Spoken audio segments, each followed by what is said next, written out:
Racing just started. We have Eagle Swings.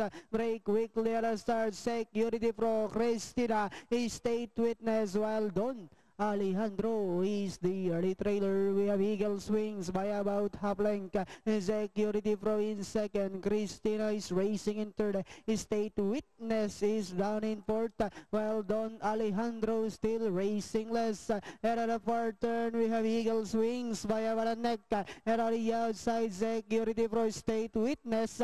Now coming closer in third, Don Alejandro and Cristina. And as they swing for Eagle Swings, moving up by the rail, State Witness. Security Pro is on the outside. Last 100 meters, we have Eagle Swings by our length and a half.